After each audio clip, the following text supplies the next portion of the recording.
April 25th work session of the Portland City Council. Today we have a action-packed agenda. It's all about equity today. We're going to take a look at the city's past and current efforts around equity, and we're going to have some in-depth discussions about the Office of Equity and Human Rights and its role, as well as bureau directors and equity managers within bureaus.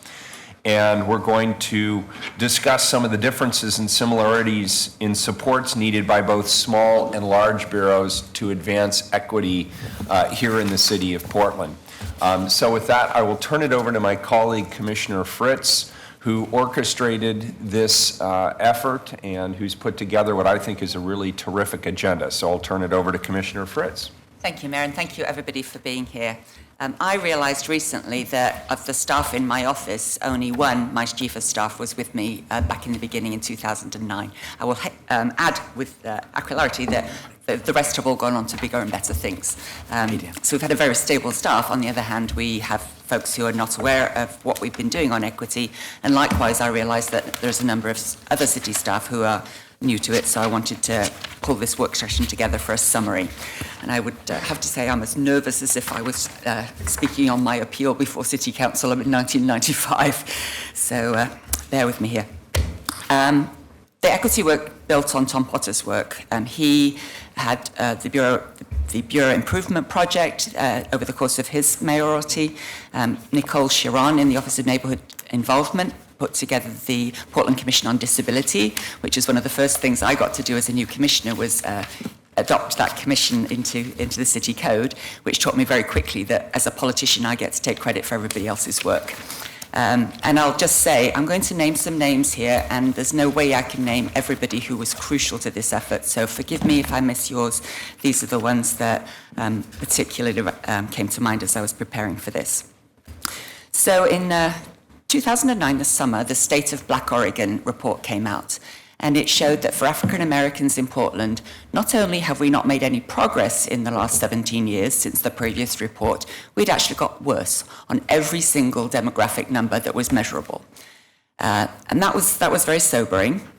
And then the next summer, the Coalition of Communities of Color put out Making Invisible, the Invisible Visible.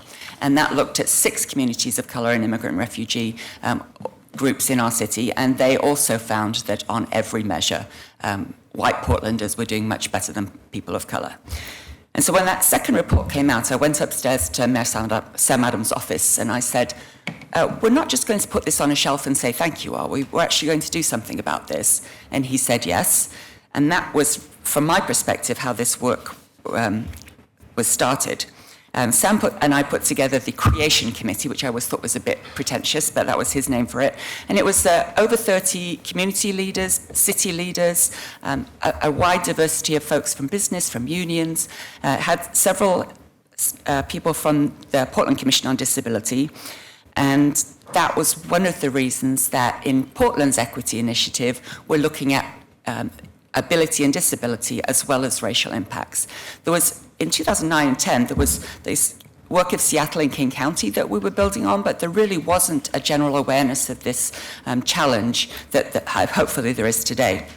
But certainly the Commission on Disability had brought into sharp focus the ways that the city government was not meeting their needs.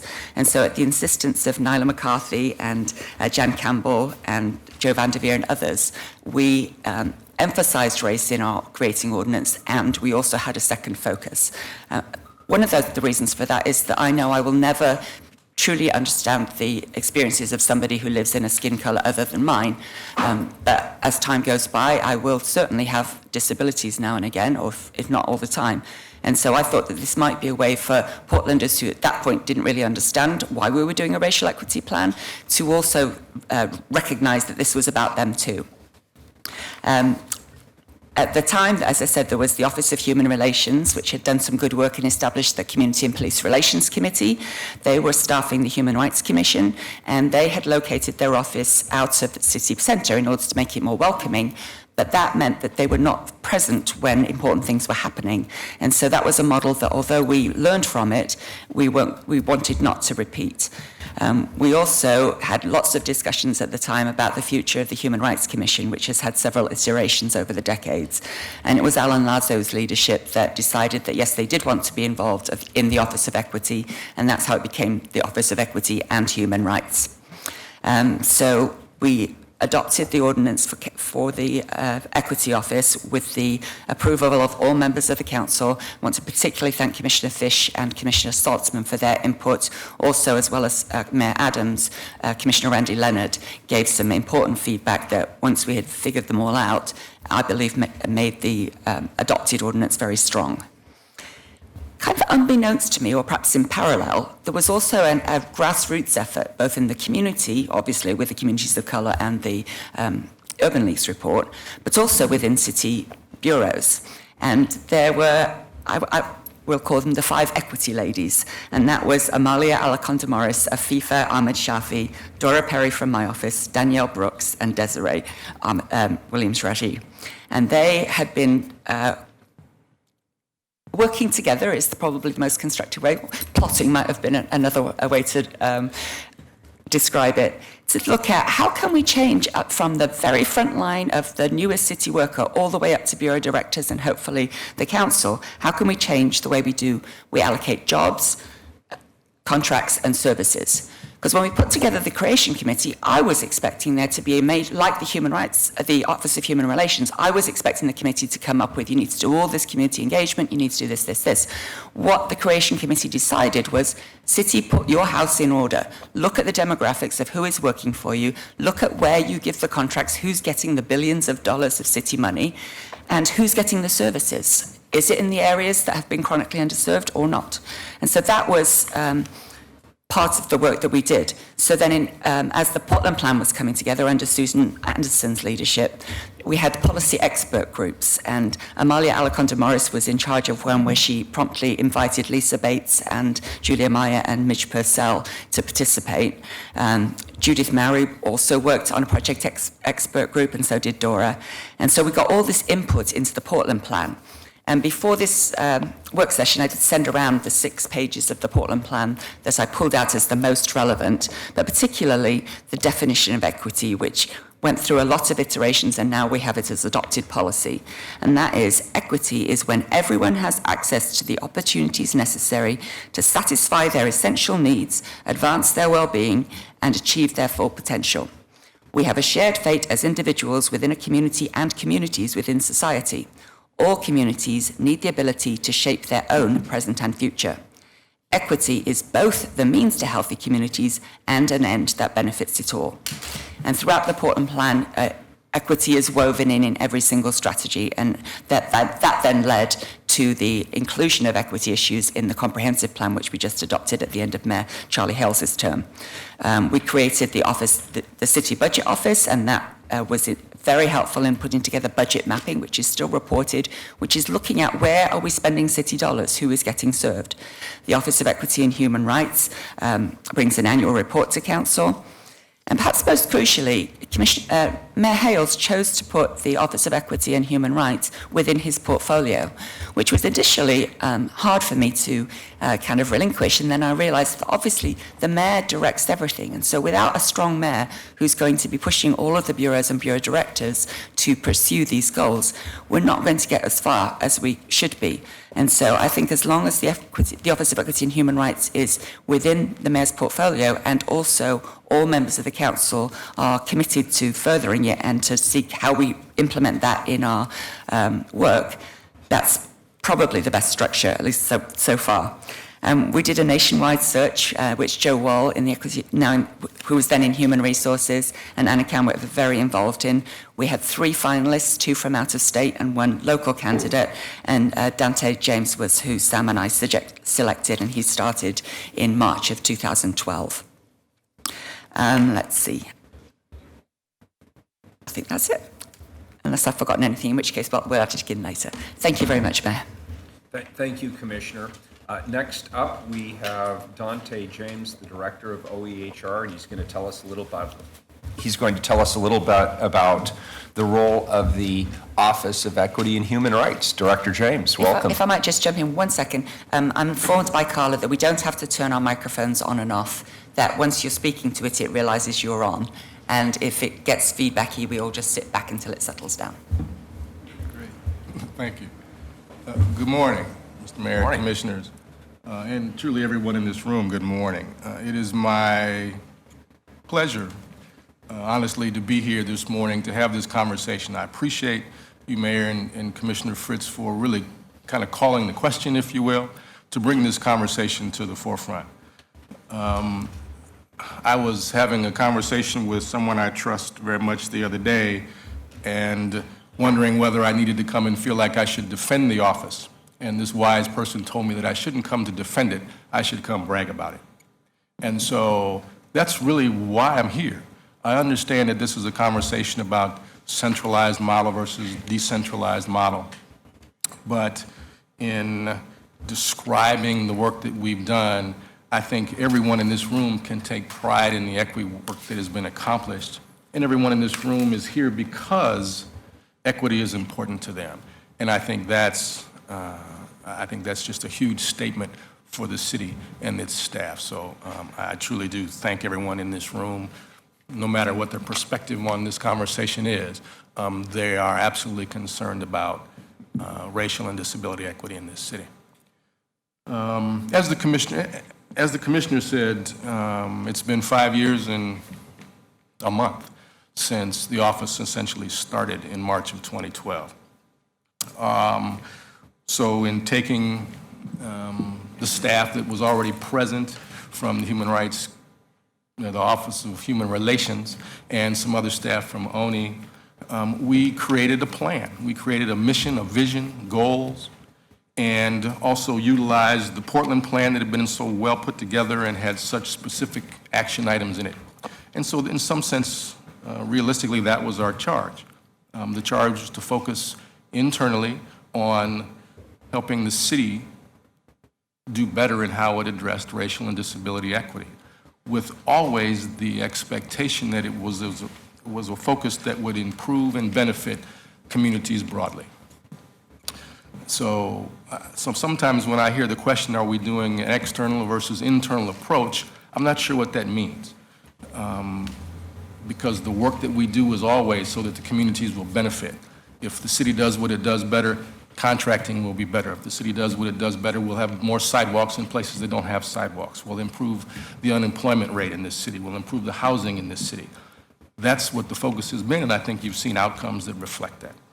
I wanted to briefly give you, and I'm not going to run data all around you, but just specific information.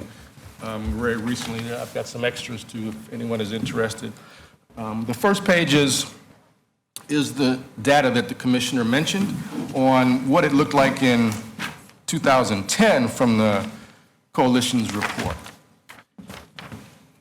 And just pulling up a couple quick numbers, I can tell you that in terms of income, then versus now, has it really changed?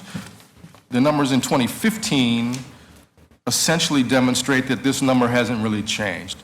$35,000 was the median income for white wage earners in this city, in the metropolitan statistical area in 2015. For communities of color, it was $19,000 or less. For unemployment in the greater Portland area, it shows in 2010 higher unemployment rates by 36% for communities of color. In 2015, the Latino unemployment rate was between 8 and 10%. For the majority, overall, it's 3.9. For Latinos specifically, it's between 8 and 10%. For Black Portland, it's 20%. For Native Portland, it's 15%. And for Hawaiian or API Portland, it's 12.6%. So the numbers have not significantly improved outside of the original numbers. In the inside, just a couple pieces of data, one for disability related, one for specifically Black folks, and I'm guessing everyone in this room saw the series that the Portland Tribune ran. And so when Black folks are cited 27 times more than white folks for spitting on the sidewalk, or 9 times more for jaywalking, or 15 times more for failing to walk at a right angle as you cross the street, there's a question. I'll just leave it as a question and let everybody else infer what that means. But there is a huge disparity in what those numbers represent. Disability in Oregon, you can see this is Oregon generally. Those with a college degree, significantly less. The income is hugely disparate. The poverty level is almost 3 times as much. And unemployment is just an abysmal number. It's a horrific number, that almost 80% of those with a disability are unemployed in the state of Oregon. On the back page shows you the city staff demographics. We are now at about 25% people of color for all staff in the city of Portland. The city of Portland, citywide, is about 27% people of color. If the non-casual full-time staff is 21%. When you include the seasonal staff at parks and others, that number increases once again. The managers and supervisors, you can see below. And then you can see the very bottom from our dashboard, what the bureaus overall look like, from those who are most diverse to those who are least diverse. And I think I'll let those numbers be reviewed all by themselves. We have improved since 2009 the number of employees in the city who work for the city who are people of color. In 2009, it was about 18%. So we are now close to 25%. So I would suggest that that improvement is as a result of a lot of things, as a result of the people in this room, as a result of HR and changes in its policy. We can talk about ban the box. We can talk about, the implicit bias training that happens before there's any interview of a person sitting on a panel. Those are the kinds of things that make a difference. And those are the kinds of things that have happened within the last 5 years. And all of that has happened in each and every bureau in this city because there's been a consciousness of equity. And people routinely ask me, how do I know that this office is making a difference? And my answer is not to cite all the data and all of the things and the policies changed. My answer is that the conversation has become normalized. The questions about who's impacted have become normalized and expected. The questions in the room are raised by people who don't look like me. They look like you. When someone who looks like you says, how is this going to impact communities of color? How does this impact somebody who's in a wheelchair? And those questions in that conversation, those weren't happening in the way that they're happening now. And for me, personally, that's the difference. When people have this on their conscience without being prompted and because they know it's just the right thing to do. And the goal of our trainings is to really raise that cultural consciousness. It's not to change folks' minds. It's just to raise people's consciousness on how to do this, how to look at this, how to consider the impacts of what we do and how we do it. And that, I think, given all the data that we received and the comments and the anecdotal evidence and the people who come to me and the other trainers after the trainings to thank us, even if they don't agree. There have been people who've spent the entire time disagreeing with us or questioning the validity of having a conversation about equity, who then come afterwards and say, that's still one of the best and most engaging trainings we've ever taken. And I don't necessarily agree, but it gives me something to think about differently. Best critique or best commentary you can get. And so the trainings have had an impact. The trainings are requested by all kinds of folks outside of this city. Private and nonprofit entities ask for the training. They ask for our technical assistance. And so what's the best next model? Because that's where we are. 5 years in, I think in the last annual report, I suggested it's now kind of time to see where we are. And that's what this is. And what's the next best model? Who do we look for that answer? I will suggest to you there is no other alternative in terms of who else is doing this work the way we do it? Because everybody looks to us for it. When we consult with Austin, Texas, and Fort Wayne, Indiana, and New Orleans, and Oakland, it's because they see what we do and how we've accomplished it and what the outcomes have been. And they're asking and trying to do that with one or two people. We've done what we've accomplished because you, the city council, chose to resource this and support it. Or else, honestly, I wouldn't have come here to do a one-person office. And I routinely tell folks, no, I have no interest in going to New Orleans or Oakland or Austin, Texas, not just because it's only a one or two person office, but because the support that's represented here by this city is real. Is it challenging? Yeah. Is there still roadblocks? Absolutely. Do we still have to debate and argue sometimes? Absolutely. But the support overall seems very real. And I think it's reflected by the leadership that's sitting in this room.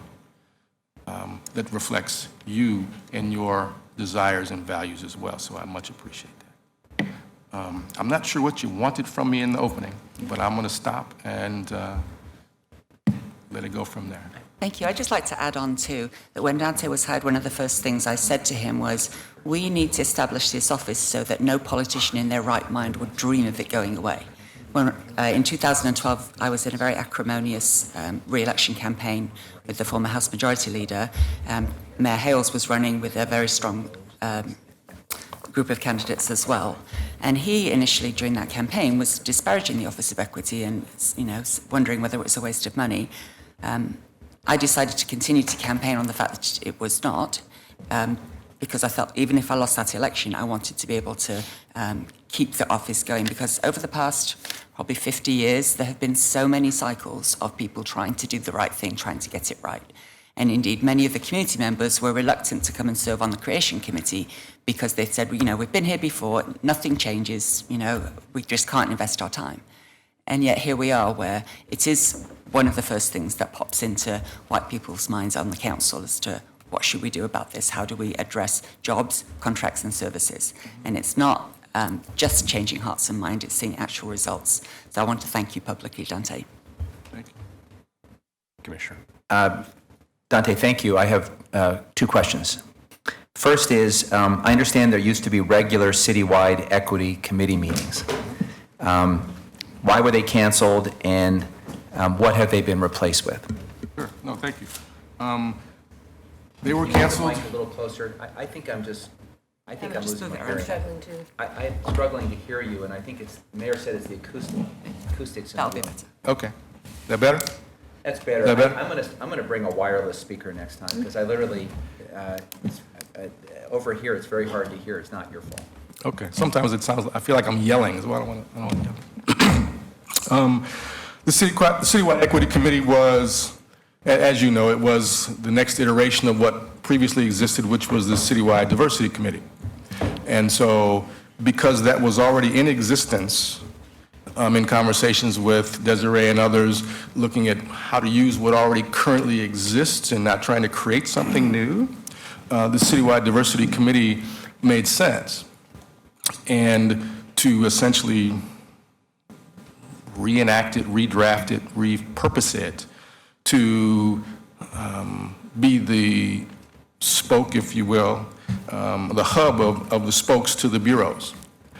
And in the recruitment that we did, our goal was to get a variety of levels, if you will, of staff, from management staff to people who cut the grass, and to get the variety of perspectives, with the goal essentially of being able to address their leadership in their bureaus, directors, management, and address policy. Look at policy, look at practices, look at the culture and climate within the bureaus, and be able to offer recommendations, suggestions, and address it from that perspective. Long story short, it was not, in my mind, functioning in that way. The goal of getting a variety of levels of folks on the committee also was somewhat of made it a difficult process because they couldn't always engage with the leadership of their bureaus, either weren't comfortable or didn't have the connectivity to do so, and weren't really policy evaluators or recommenders in some sense. And so it wasn't providing the output that I had hoped that it would. Was it an opportunity for folks to get together and describe and discuss what was going on in their bureaus and be informational to my office and my staff and myself? Yes. Was it providing the outcome of policy and or culture change and or internal change? I don't think it was able to do that. So it was my decision to disband it. So what has been replaced or what is going to be replaced, we have, in terms of using the racial equity plans, that was our focus and goal in getting each and every bureau to do its own internal assessment and do that do those racial equity plans. And those were done in cohorts with the support of the equity managers, and they did some facilitation and other things. And so now that we have two things. One, almost each bureau has its own bureau equity committee. And with this idea and model, it is my desire and goal to bring them more back into the fold of conversations and, in some sense, supplant that role of the CEC. And also then, for the racial equity plans, continue and enlarge those cohorts so that the folks who are really doing racial equity in their bureaus, the members of the cohorts who've gotten training and are working within that, can now come together and continue to cross-pollinate and talk about policies, talk about how do we do this better, how do we hire better, how do we contract better, how we do these kinds of things better that are within the racial equity plans. And so those groups that are actually doing the work can now come together in a much more collaborative, I think, focused way. And Commissioners, we are going to have plenty of time at the end. I'd like to be able to get through the presentation so that you can see how it's, what the current construct is, and then we'll discuss what's next. Sure. Thank you, Don. Very good. Thank you, sir. Next up, we have the role of bureau directors. We have 3 directors with us today, Abate, Anderson, and Treat. Come on up, directors.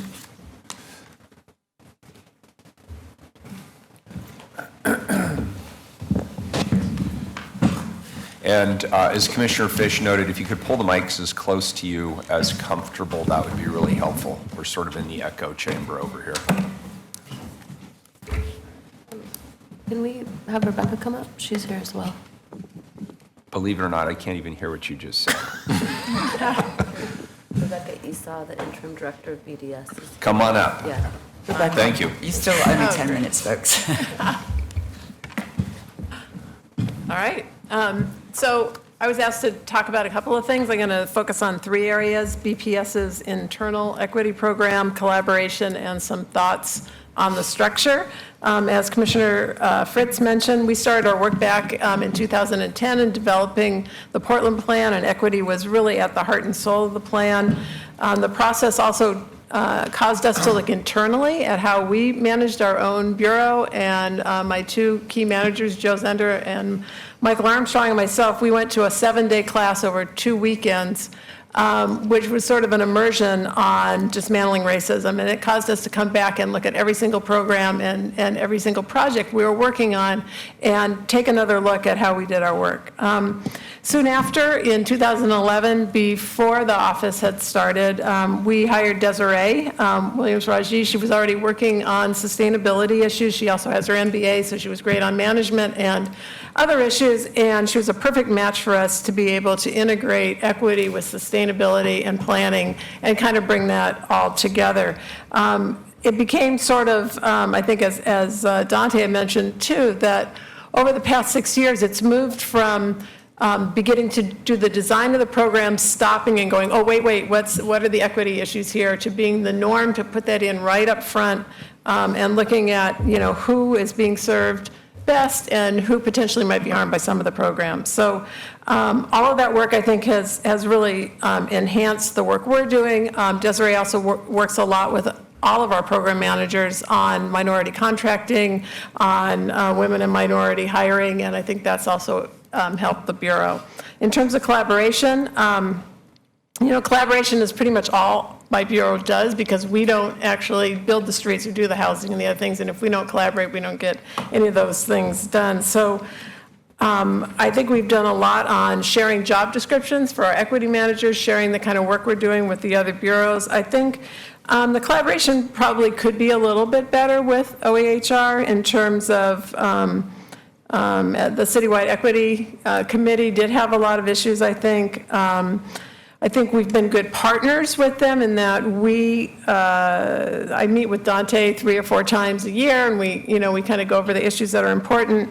BPS designed the original racial equity roadmap and planning process with Dante, and I think there's a lot of good collaboration. In terms of the Bureau directors, I know that there's one-on-one. The Bureau Director Committee meetings, sometimes I think we just don't know what's going to be on the agenda until that day, and so I think that could be improved a little bit. In terms of structure, my experience with change movements, and that's what this is, and it's a lot like the sustainability movement over the past 30 years, is if you want to make things happen, you need as many champions as possible, and you need those champions to be deep within organizations in order to make structural sort of systemic change. So I like the model where OEHR would work with all the bureaus and council to agree on what the broad goals are, what the outcomes are, what the metrics are, provide technical assistance to us, provide training to all the staff, and be responsible for being the nexus, the place where the equity managers can come together. But I absolutely think we need to have our own equity manager person who understands the work we're doing and can bring the equity kind of strengths to our work. Thanks. Great, thank you. Can you hear me or closer? We are a bureau that impacts every Portlander every day of their life, whether they realize it or not. Transportation impacts everyone in the city. And unfortunately, we have a very long history of transportation investments that were exclusionary, that destroyed communities. And we have made a lot of exclusionary policy choices in the past. So the amount of work that we have to do as a body in transportation is quite significant and very complex, and is a long game for us. So when I started as the transportation director, we did not have an equity and inclusion manager in the bureau. Thanks to Commissioner Fritz and the support of then Commissioner Novick, we took an existing vacancy within our budget and reclassified it, and started a recruitment, and now have Zan Gibbs on board. She's been with us for a little less than 2 years, but has done some incredible work. And I am confident that having her in the bureau reporting directly to me has made a very big difference in our impact. We both collaborate together and do a lot of internal messaging with our own staff and with our external committees, and it sends a more powerful message to the employees within my bureau that the messaging is coming internally from an employee that works directly for me, sits just 2 doors down from me and has access. So with the help of Zan and also with the support from the Office of Equity and Human Rights, we now have equity as a theme and a core value among our leadership team, and we're getting that down into the management team and much lower into the organization, into frontline staff. We are a very large, complex bureau, and this work is going to take a very long time. We understand that, and a lot of patience, and we only have one person doing it. So with that understanding, we are trying to message and train people within the Bureau to understand that equity is everyone's responsibility, that one person sitting in the Bureau is not going to accomplish it alone, and one Office of Equity and Human Rights sitting in the city is not going to accomplish it alone. It's just simply too massive of an undertaking. We have also have a history within PBOT of starting a lot of diversity and equity and inclusion initiatives and getting staff pretty excited about advancing the work and then abandoning it.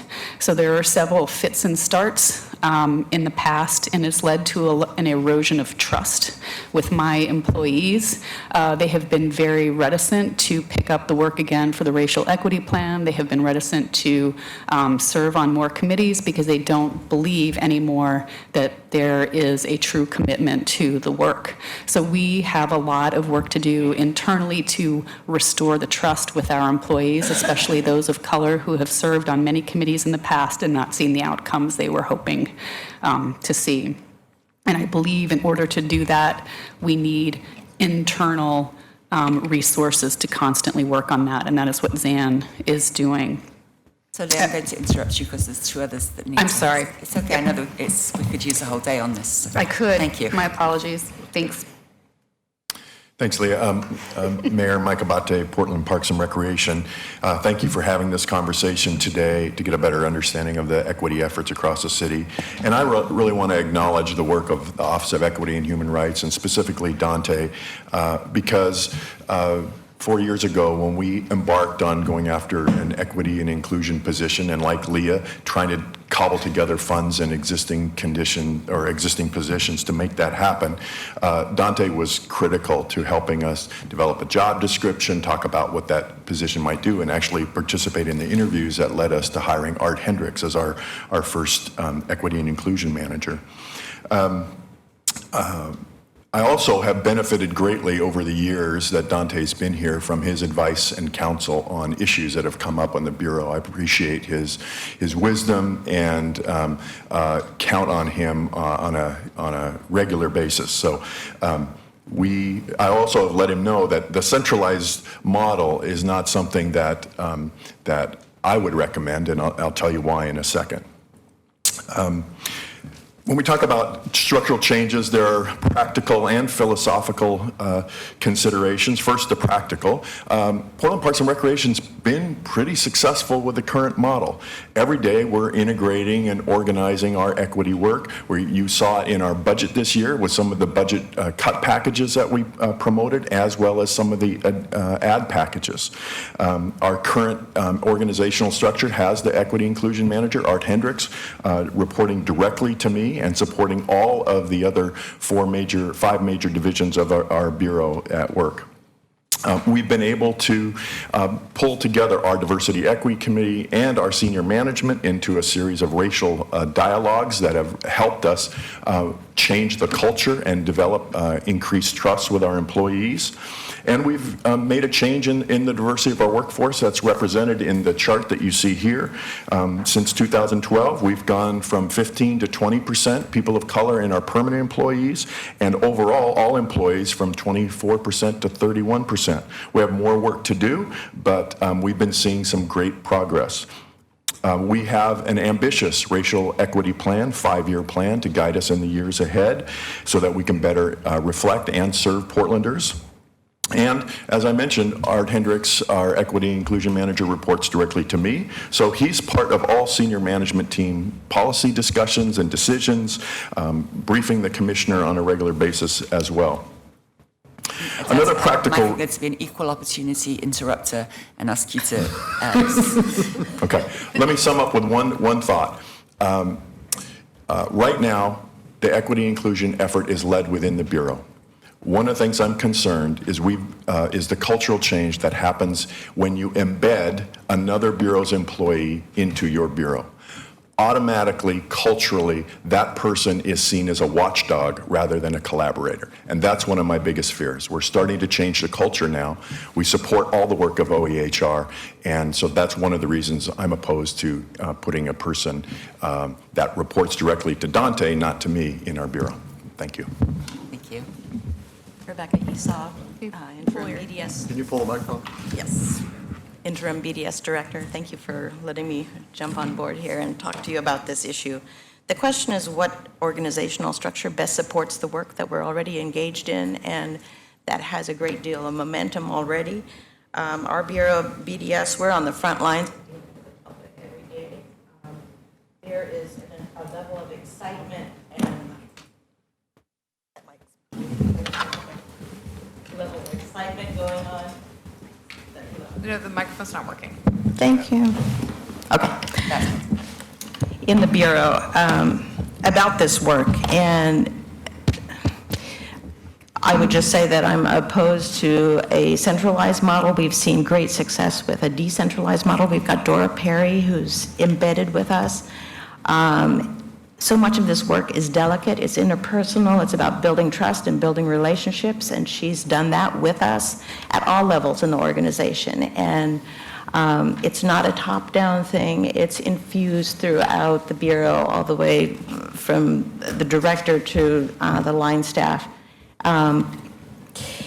I would be concerned in centralizing that we would lose that momentum and the trust and the tailored nature of the work that she's doing with us. Each bureau has its own culture and issues. We have a lot of issues around sexism. I won't go on about our own bureau culture, but to have somebody there who's in it every day and working with staff and available to talk with staff one-on-one, as well as provide trainings and tailor those trainings to the needs and issues with the Bureau is key to the success of this work. Thank you. Thank you. So thank you all, directors. We appreciate it. Now we're going to hear from some of the Bureau equity managers. And I believe today we have Gibbs, Hendricks, Perry, Weatherway, and Williams Raji here today to give us very brief but poignant insights into their own Bureau's efforts. Thank you.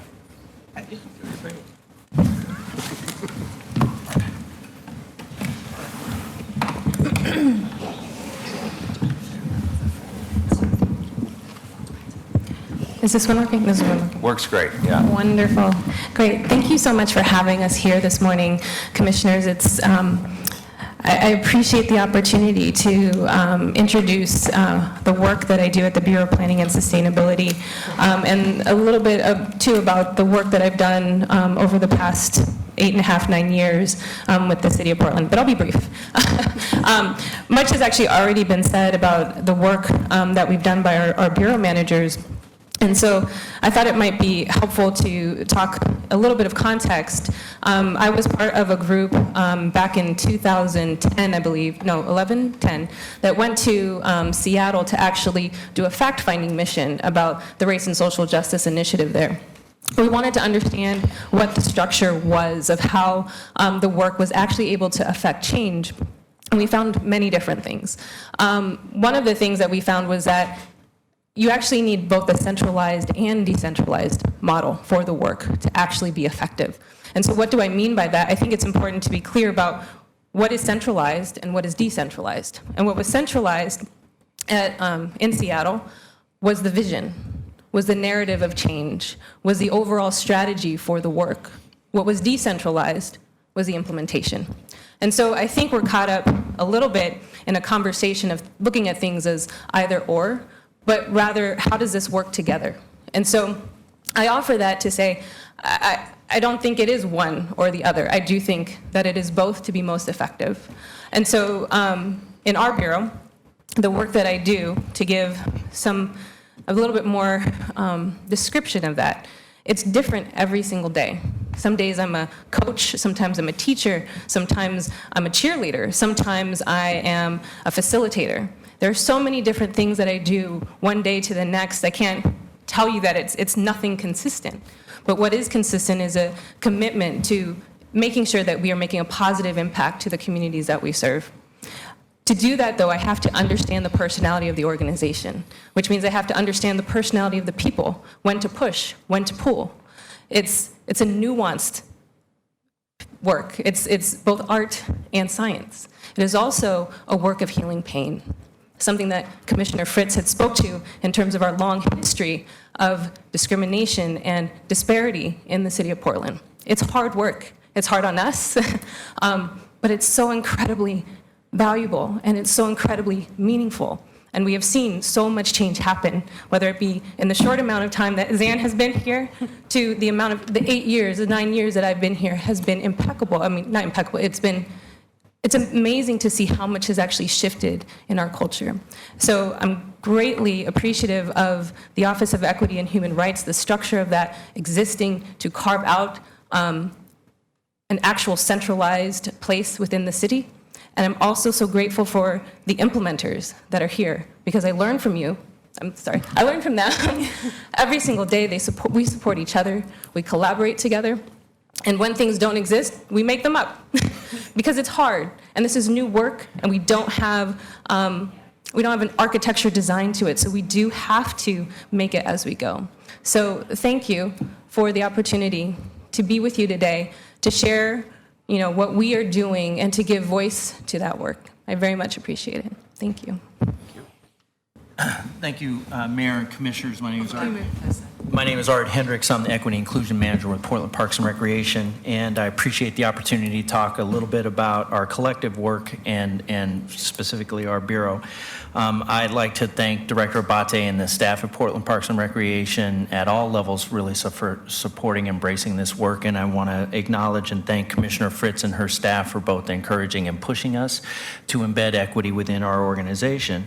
I've been with the city for 18 years in different capacities, and in the short time that I've been here, this work is some of the hardest, most rewarding work that I've ever embarked on.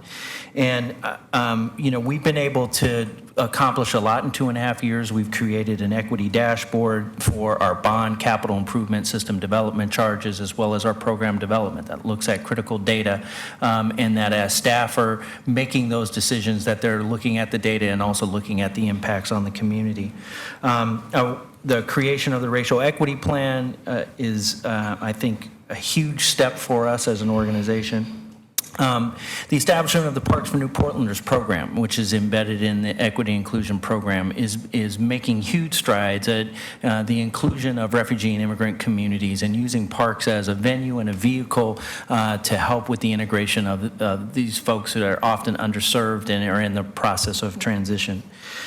We have a Parks Accessibility Advisory Committee that looks at all our capital projects on universal design principles, but we are now expanding that work to look at services in terms of how we can improve services to people with disabilities. And we, as Parks and Recreation, we do a lot of events, and we're looking at those events from our Summer Free-for-All program to hosting culturally specific events. I would encourage you to come to New Year's in the Park at Glen Haven Park this Saturday, which is the Cambodian, Lao, Thai, Burmese New Year event, one of a kind in the country and something that was started in by our Equity Inclusion team. When I was hired, Mike Abate asked me to focus really on two key issues. And I want to say that in order to do this work, our employees have to reflect the community and that we have to bring people into the organization that embrace our equity values so that we can provide those culturally responsive services. And so the areas that I've looked at really has been improvement of our workforce hiring, which Mike has highlighted. I would say that when I started this work, I looked at our hiring data annually, and for 20 years, our full-time hiring, we would be somewhere around 18% people of color coming into the organization. The last 2 years, we've increased that number to 35%. Since I started this position, we've hired 322 full-time employees. Just this year, we've hired about 200 employees. 130 of them are in the recreation arbitration. A lot of this work is training managers about implicit bias, going beyond what BHR requires with in-depth training in terms of developing strategies around how we're doing our recruitment, how we are developing our questions, how we are essentially making decisions at the table in terms of who we bring into the organization. That requires a lot of time and effort and a lot of work. And lastly, I would say that our culture within our Bureau, and I want to acknowledge the support that I've received from OHR, Dante's team, Judith Mowry in particular, Kofi Dessou, Danielle Brooks, Nicole Sharon. Their technical guidance is critically important because as we go forward, they have an opportunity to really kind of see the big policy issues because we're down in the weeds and down in the details. And so I think it's a good synergy when we're able to collaborate on that level. And I'd just like to add that when I was first put in charge of parks, I was told there was over 14 hiring managers, which is obviously very daunting for that. In the recent recreation arbitration settlement where we were hiring 100 people, there was an extensive training process for all the people who were hiring them, and indeed we did then get a much higher percentage of people of colour hired into the jobs they've been doing for many years than had previously been the case. Yeah. Thank you.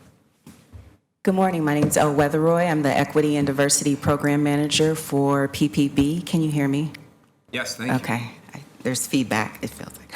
I'm really happy to be here. Thank you for taking this time and allowing us to talk about our work. I wasn't 100% sure what was expected of us today, but I'm happy to have the opportunity to share, and I will be short and sweet. I started as the first Equity and Diversity Program Manager with PPB in February of 2015. I've been in this position now, obviously, for 2 years, and we've had a lot of transition, to say the least, during that time. When I started, the current administration had spent several years laying a foundation of leadership training around engaging in conversations about race. We got to a point where they realized we needed a full-time dedicated person to really lead this work. Since being in the position, we spent a year and a half in the strategic planning equity process. The strategic planning and evaluation team worked with us as a result of a DOJ COPS grant that was awarded to us in 2014. At the same time, we managed the city's roadmap process, and both of these processes resulted in the identification of 8 priorities that the Bureau will use to guide its work. These processes or priorities were identified not just internally, but by the drive and the input of community as well as our citywide partners. The OEHR roadmap process and the internal strategic planning process was a complex process, as you can imagine. This work is very important, and I think that it should be prioritized in every bureau. However, I think it's safe to say that the impact of the work not occurring in PPB is not an option, right? And this is why we had to hit the ground running. And I'm humbled by the fact that we have a long way to go, right? And that the sense of urgency drives me and our team every day. But if I'll just briefly recap some of our journey this far. So again, the in-depth strategic equity planning process, the completion of our roadmap assessment, the completion of our DOJ Office of Civil Rights audit that contained 32 points of request to respond to. And this audit assessed the quality of our service that is provided to limited English proficient community members. This audit created an opportunity, and we are now working closely with the to develop a language access plan with OEHR, and this will be a process that will roll out across the city. Currently, I'm the only full-time staff member working on the Equity Diversity Program. And as one of the largest bureaus, and obviously the work that is critical to this, not only the city, but definitely the community, we know that's probably not sufficient. During this transition of trying to, as we build our team, we have been creative in building support. We hired an 8-month Hatfield Fellow who was critical in moving our process forward. We hired an MSW intern to create an out-of-the-box opportunity to be an internal change agent in a governmental entity. Both folks that were young professionals that I wish could have joined the City of Portland staff and were unfortunately unable to do so. We are now in the process of reviewing applications for our Equity and Diversity Program Specialist, so my team will now double, hopefully as soon as the next fiscal year. We have a robust racial equity plan that will not only require this continued support and conversation, but engaging the community and the expertise of practitioners across the city. We have rolled out our law enforcement specific Equity 101 to all officers in the Bureau. This training occurred and was co-facilitated by officers, sergeants, and community members. We are currently working on a youth advisory structure, and if you talk about vulnerable populations, this is one group, and this will be a youth-led community support and advisory structure. We also are in the process of developing an internally led implicit bias program for our program that will roll out throughout the ranks in 2018. And, you know, with this work, I'm so grateful for the current collaborations. Just to kind of shift, I want to be mindful and make sure I don't go over my time. But OEHR has been critical in strategizing and providing support, being a partner in rolling out the plan, providing expertise in our policy development. But I don't want to leave out the community leaders who continue to step up behind the scenes, pushing this work, as well as the support of my peers here, sitting here. I'm just hoping in the future we can continue to coordinate our citywide collaboration, that we continue to provide the support for the internal work, but that we add flexibility in how that support looks. I know that what I need in support, and maybe what fire needs as support, what parks need, can all look different, right? And so I appreciate future conversations around this, and thank you again for having me. Thank you. Appreciate it. Good afternoon. Good morning. Good morning, Mayor Wheeler. I feel like I'm one of the privileged ones because I have 3 of my bosses, past and present, here. And I cannot thank you enough. And Commissioner Frith, you're not my boss, but you've been there since the inception of this program. I remember the day that the office was established. This place was packed to the rafters with standing room only, and the testimony that moved people and moved council to unanimously vote to establish the office. I will never forget that.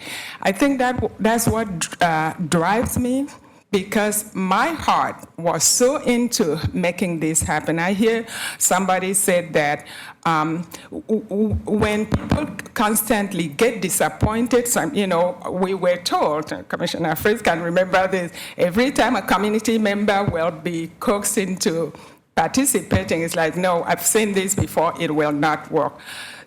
The unfortunate thing that I'm feeling right now, it feels like it's the office against the equity managers. And I'm hoping that is not so, because our work stands for itself, it speaks for itself, and the office work should stand for itself. There should be that collaboration.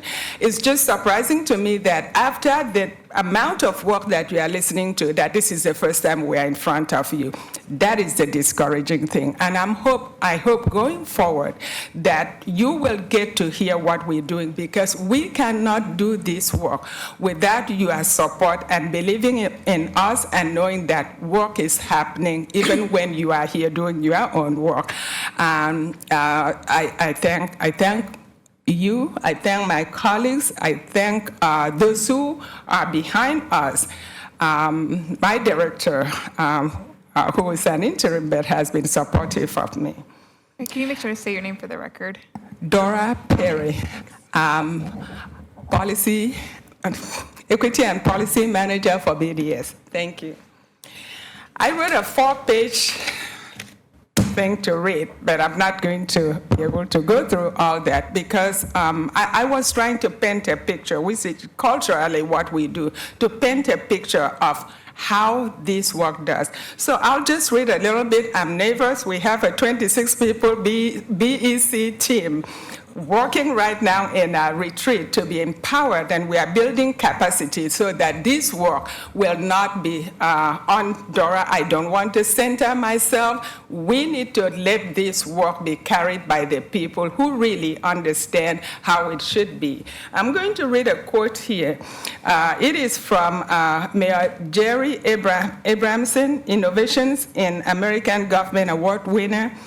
He says that if you engage the hearts and minds of the people closest to the problem, their knowledge and experience will give them an edge in figuring out a better way to do the job. We want to be close and personal to the people we work with. It makes such a difference. It's such a delicate touch. It's also a hard touch. Desiree said it's a push and a pull. You have to bring your authentic self to let the people know who you are, to be able to trust you, for you to trust them. We need to listen to the people and then empower them and know that they know better how to take what we've informed them, the gift that we've given them, to actually apply to the work we do. When it comes to training, we have gone beyond what was expected of us in training. When we are talking about doing implicit bias during interviewing process, that is kind of like maybe a 45-minute. We are pushing for at least a 3-hour training because this thing has to be embedded in us. We have to go beyond just pushing this thing in the head. It has to connect with the heart. And also, we need to look not only to the inward facing, which is what our leadership thought we should do. And it was very good because we have to take care of our house first. The city have a lot of work to do when it comes to disparities and systemic issues that needs to be dismantled and reassessed, and we need to deal with that. But we cannot forget the people that we serve. The city makes up the community. And I believe the former Surgeon General, David Sachs, says, if the problem is in the community, the solution is in the community. We want to work with communities to solve the problem. We've just brought in an incredible outreach person that will work with Bureau to take engagement and outreach to a whole different level. I am so excited about the work. I put in 12, 10-hour work. It's hard, it's challenging, but it's so rewarding when you start seeing that shift. When you set different setting, we have our Equity in Motion setting that is knitting about close to 100 people every single month. That's where we do this work. We have equity circles where we get to really unpack things that people never want to talk about, like racism, sexism, a disability, sexual orientation, those deep things, but also going beyond the ism. How do they apply the learning, the tools, Equity Lens in their work? We take it one at a time, a section at a time. We have 24 sections, 24 sections.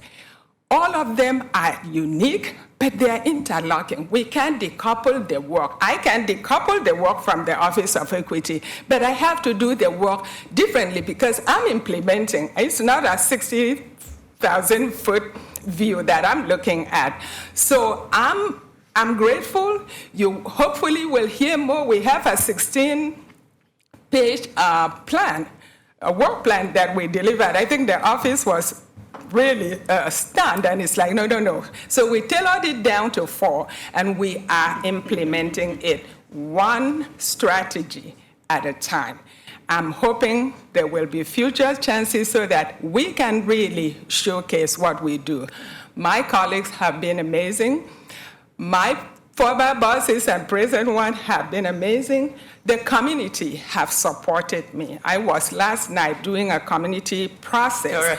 Laura, it's still very hard for me to interrupt you. You were so good at interrupting me when I went round the wrong path. But if you could please send us... grateful. Could you please send the 4 pages, because I'd love to read them. Thank you. I will do that. I'm Zan Gibbs, Equity and Inclusion Manager at the Portland Bureau of Transportation, and I want to thank all of you for having us today. This is an incredible honor. I chose to go last because I'm the newest equity kid on the block here with this amazing team, and I also just wanted to close by saying that they're a dream team. The equity managers that you have on the ground at the city are an unbelievable force doing things that you could have never imagined could be done. I've been here less than 2 years, and when I first interviewed, I said equity is everyone's job. So as an equity manager, I truly believe that doing this work doesn't look like standing in front of everybody, but it looks like standing with everybody. And that is how we all do the work, and as you've heard everyone's statements today, I think really shows that we've been able to do culture shift and culture change methodically, slowly, patiently, and carefully on the ground in our bureaus.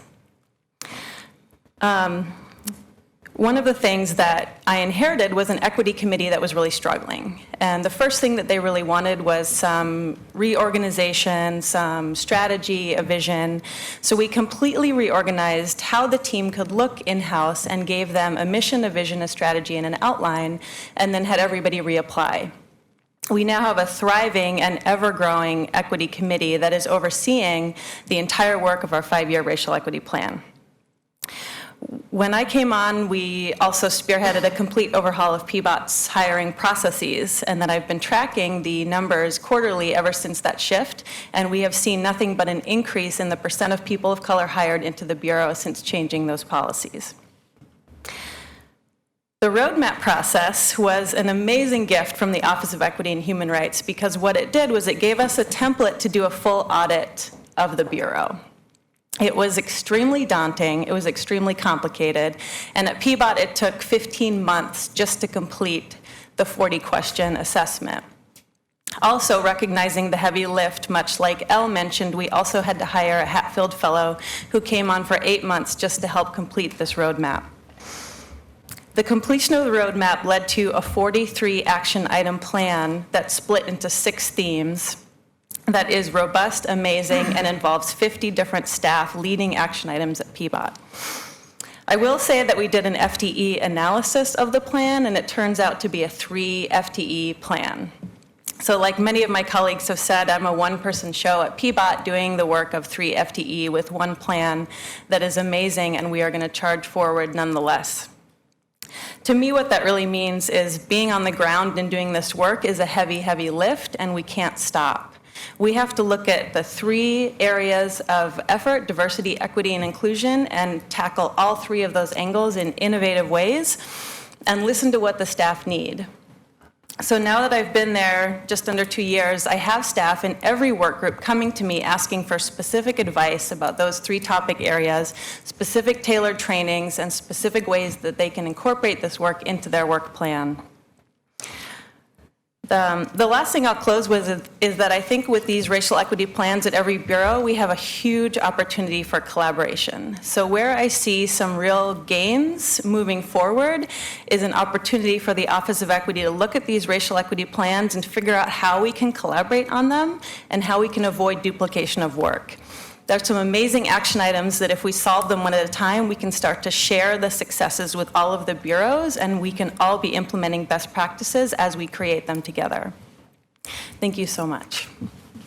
Thank you. We appreciate it very much.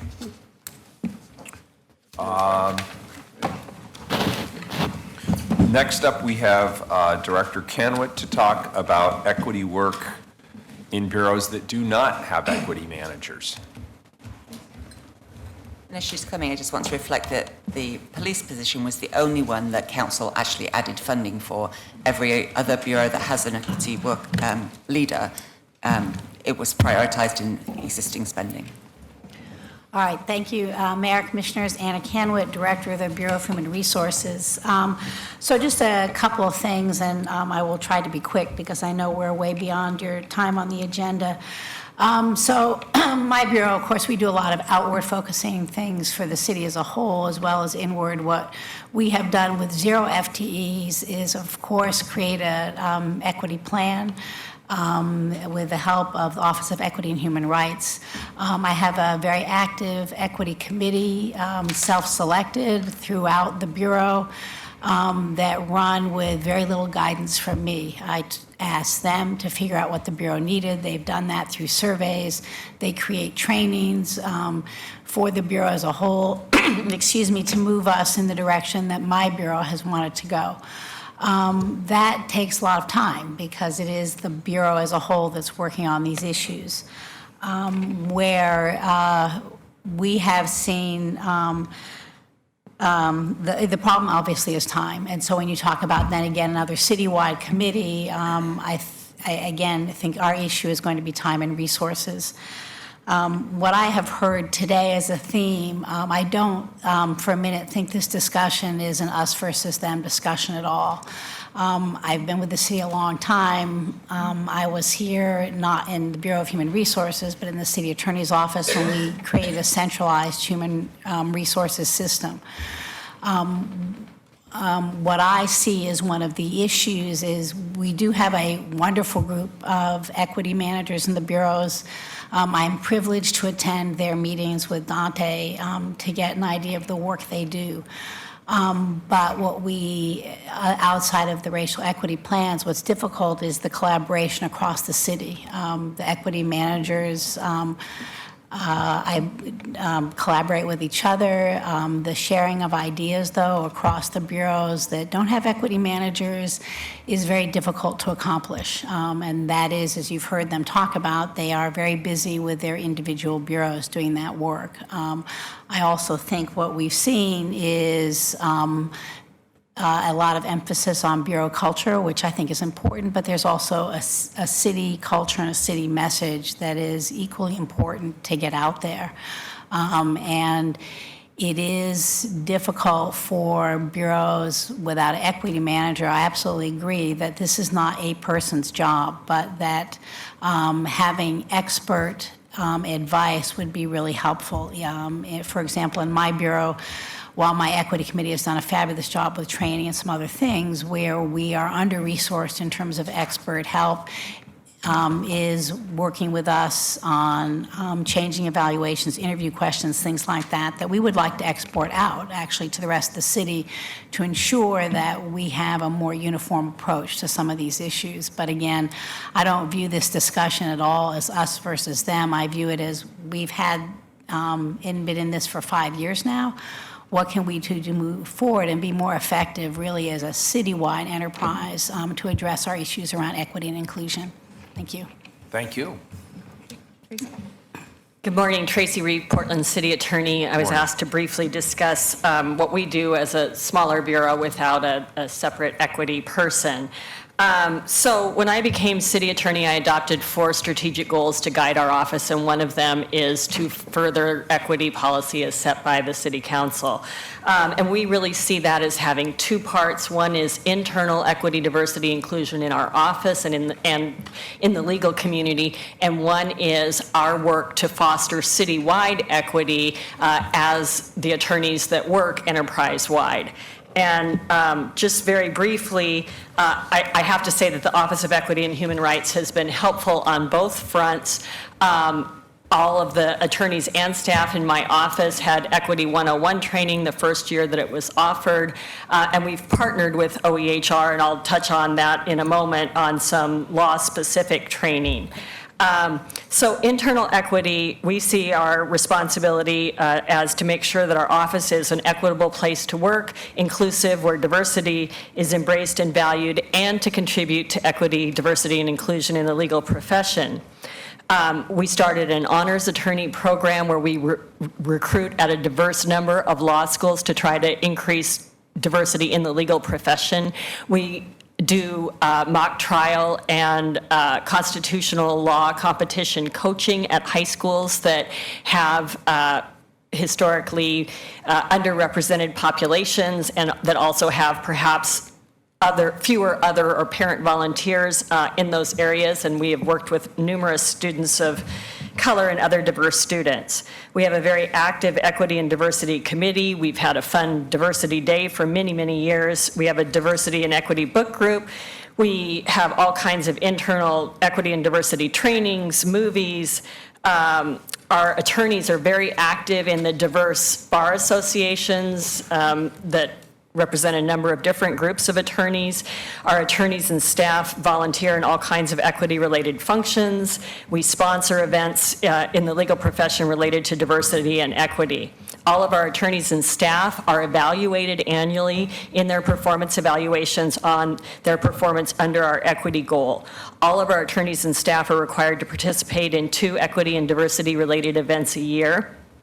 As I mentioned, all of our attorneys and staff had Equity 101 training the first year it was available from the Office of Equity and Human Rights, which was willing to offer specific training to our office, which we really appreciated. We were very happy to have our efforts recognized last year when we received the Oregon Women Lawyers Workplace Leader Award for our work on equity and diversity in the workplace, in a legal workplace.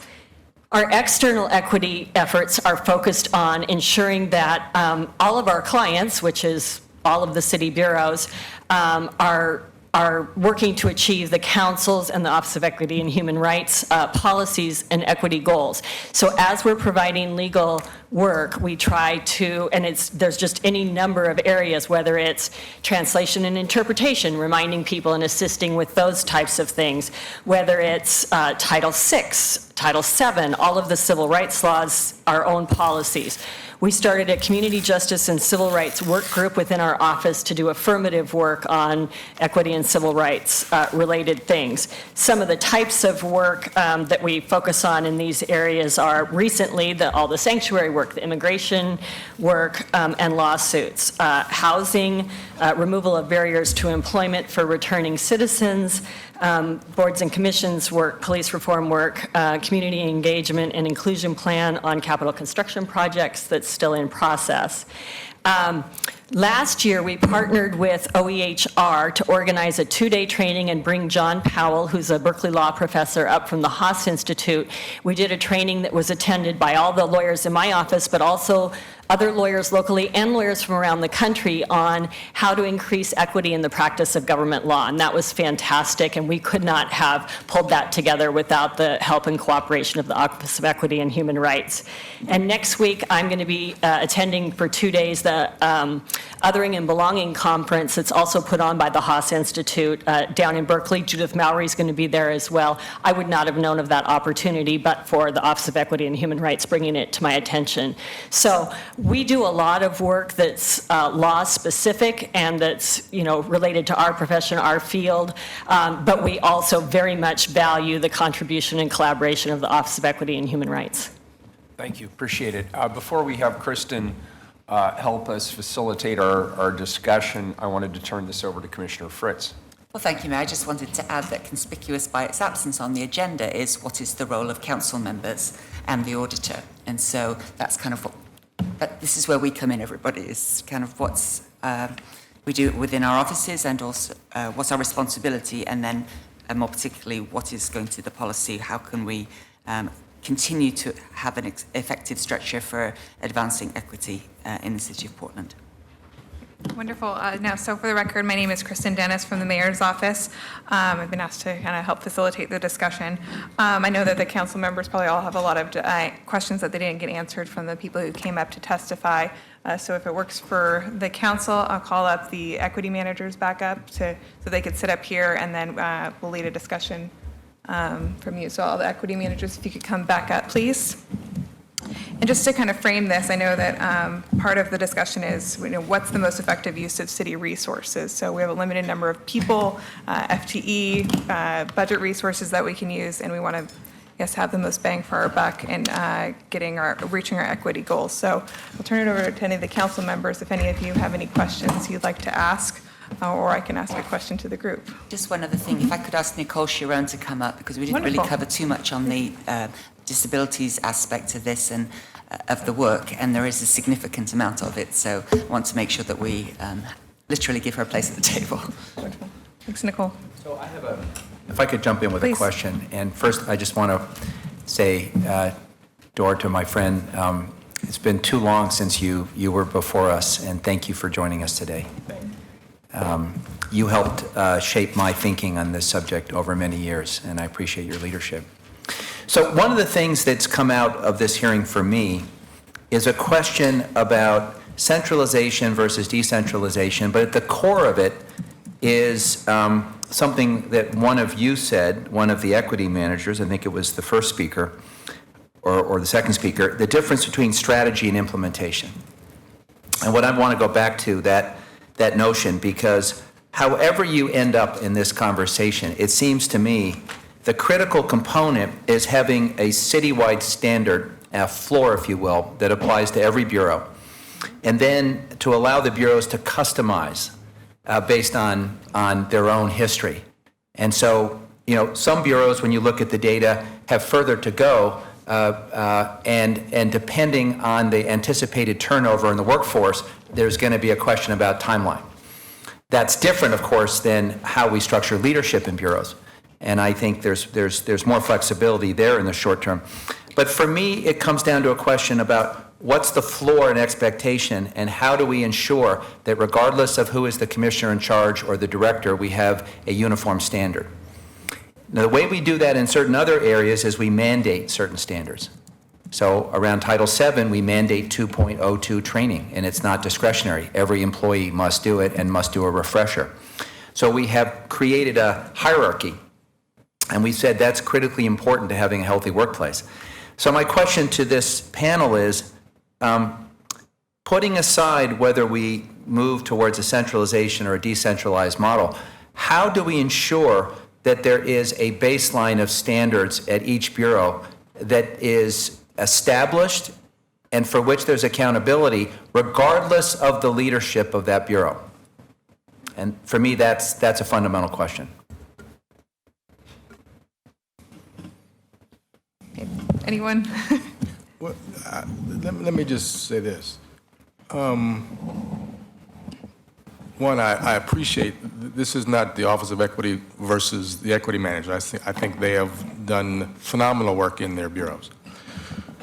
And I think there is a misunderstanding in terms of the word centralized, to address Desiree's point, versus the decentralized and what it is that this ask or conversation is really about.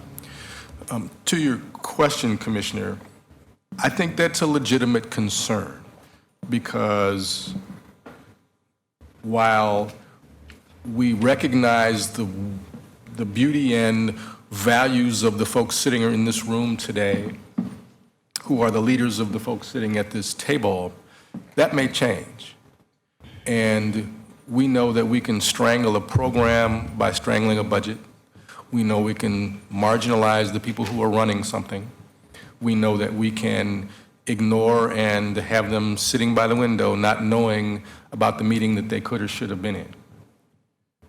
So I think that is a legitimate question and concern in terms of how it can be supported based upon who's in charge. And again, I'm not trying to, well, let me just say this. I think a model of that is Vincent Woods in PPB. He can't be marginalized, he can't be ignored by PPB because he doesn't report directly to the police chief. He's in the org chart for Anna Canwit at HR. Could they have done that had he not been in that org chart? I think the answer is yes. And so I think that's an example of how, maybe based on a difficult environment, you address the question. I think there is an absolute need that bureaus have their own equity manager in some sense, because each bureau can be large, and how many different divisions and departments do they have that one person in my shop can't impact or affect in the best way? But it's not a either or, it's a both and. And so I hope that answers your question. It does, but I want to go back to the tension within our form of government. There's tension? Oh, well, I've heard about that. And I don't think it should matter who is the commissioner in charge or the director. I think we should have, as a council, intentional goals in each bureau. And let's be honest, we constantly use the charter as an excuse not to do this, but the first thing we do every legislative session is we sign a letter saying we are not going to lobby for things unless they are council priorities. So we give up our power and agree to a protocol day one around our legislative work, because that's, as a council, that reflects our values. Why aren't we signing off annually on an executive order that has the customized goals for each bureau as developed with the Office of Equity, so that the team that's in the bureau truly becomes an implementer to get to that goal, and there's no question about which direction we're headed? Commissioner, go ahead. I was going to say that I think the racial equity plan can be that vehicle for what you're talking about. And I think there's sort of two distinctions. I think you made a legal distinction, right, over a period of time that set the floor for the standard in terms of how we view Title VII and how we need to implement those standards. And the key part is there's the policy development that sets the standard, and there's the implementation of that, and ensuring that people understand it. Because the worst thing that can happen in a bureau is to have a standard that nobody follows and understands. And so that takes a person to translate that. And I think in the equity world, we, to the degree that council can be clear on what those standards are for equity and communicate that, in my experience working in the city, when there's a consensus at council in terms of what policy, it makes our job easier in terms of implementation. And I think that the racial equity plans should not just be an exercise in what we would, a fanciful exercise, but to that degree, and I will say that our Commissioner Fritz holds us accountable to what's in our racial equity plan. And so that accountability, I meet with her on a monthly basis to say, this is the progress that we are or aren't making in terms of the barriers that we're having. And so I think the office can help work with council to create those standards in terms of what racial equity is. But I think what you're hearing from particularly the large bureaus is if you don't put resources behind it, and our directors have, then what ends up happening is it's seen as an unfunded mandate. It's seen as something that, unfortunately, a lot of times in Title VI and Title VII, is seen as thou shalt, but the resources never follow how we get to that. And language access is one critical area of that. So should we maybe be have the council affirm the Bureau's racial equity plans?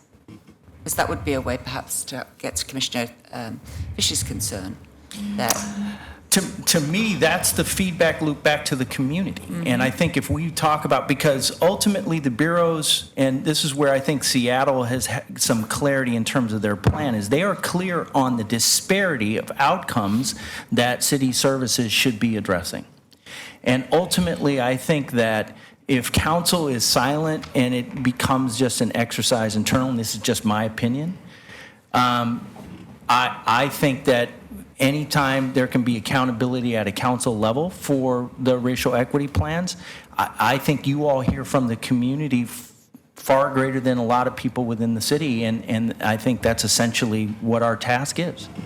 If I could jump in here as somewhat of a newbie and somebody who is dispassionate, and I say that in the generic sense, dispassionate about the creation of the Office of Equity and Human Rights.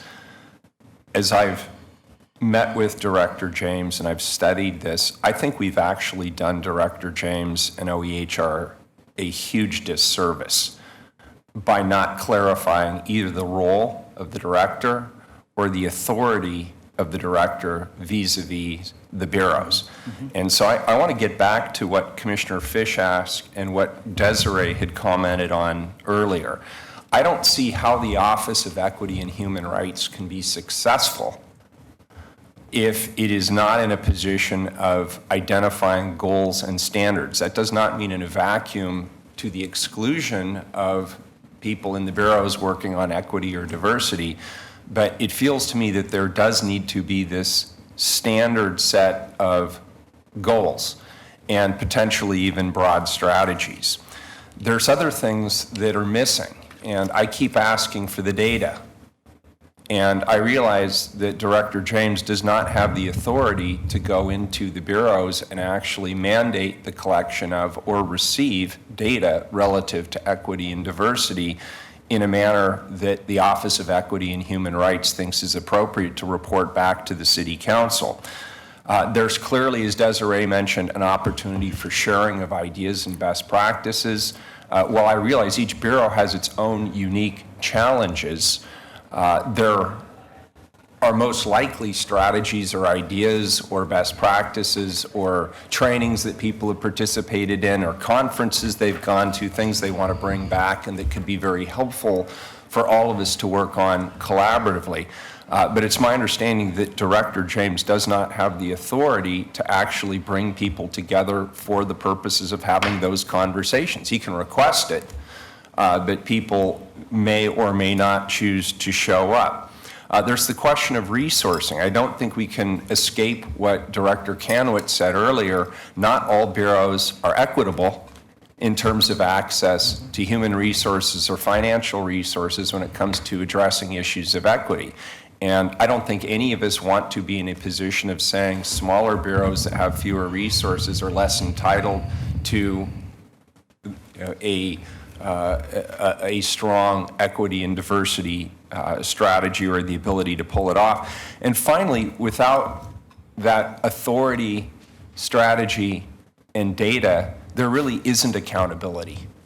And there's no way to share externally with the public. If this conversation started, and Commissioner Fritz did a great job of kicking this off by saying this really came from the community, saying get your house in order first. Well, we need to report back to the community, but not 5 bureaus out of 20-something bureaus. They don't care what individual bureaus are doing. They want to know, how are we as an employer? How are we as a contractor? How are we as a procurer of services doing things?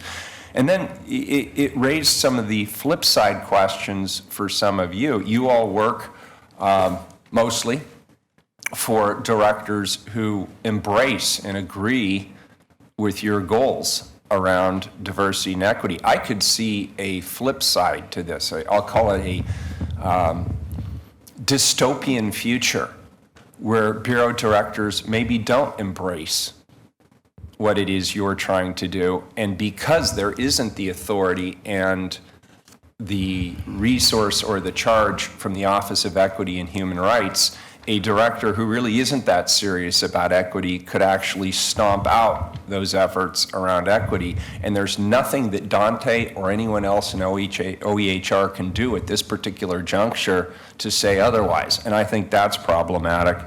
And last but not least, are you getting the same levels of access to training and resources? I think the answer is obvious. Having just gone through my budget exercise, the answer is no. And finally, we're already a siloed form of government, and it concerns me that on an issue like equity and diversity, we may be unintentionally putting down firewalls. And there was sort of this initial revulsion to the concept of centralization, even though that's not really what Director James meant. And I think we just have to really force ourselves to not get into that cycle of thinking, well, I really don't want other people meddling into my business around equity and diversity. So I'm leaning more towards what I will describe as the Desiree model, for lack of a better way of putting it. I think we need to give the director a clear role and the authority. And frankly, I'm floored that we're at this point, we still don't have that clarified. I'm not sure how this office got created without the role and the authority being clarified right up front. I think we put the director in a difficult position. So I'd like to see how we figure out what are the right things that should be at the OEHR level, and then how your embedded equity efforts can be strengthened and leveraged, but still consistent with the other things we're trying to do around strategies, goals, sharing of best practice, data collection, and accountability to the City Council and to the public. Long soliloquy, sorry, I'll shut up now. So sorry, please go ahead. I largely agree with Commissioner Fish and Mayor Wheeler. Can you hear me okay? Yes, all right. well.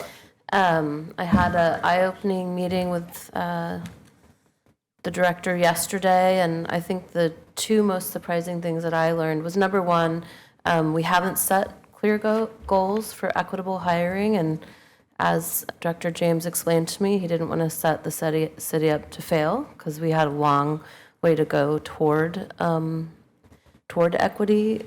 I personally would like some clear goals to strive toward, because I know that both my bureaus have room for improvement in that department. It would be really helpful for me to have something to aspire to. The other surprising aspect of OEHR to me is that there's no clear and consistent way that OEHR can push out to the bureaus and the bureaus can liaise back. That's very puzzling to me. As you said,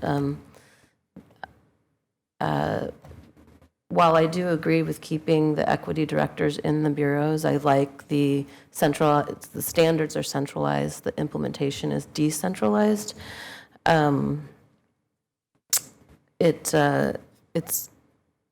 just baffling to me that there isn't more collaboration, like that wasn't the express intention from the outset.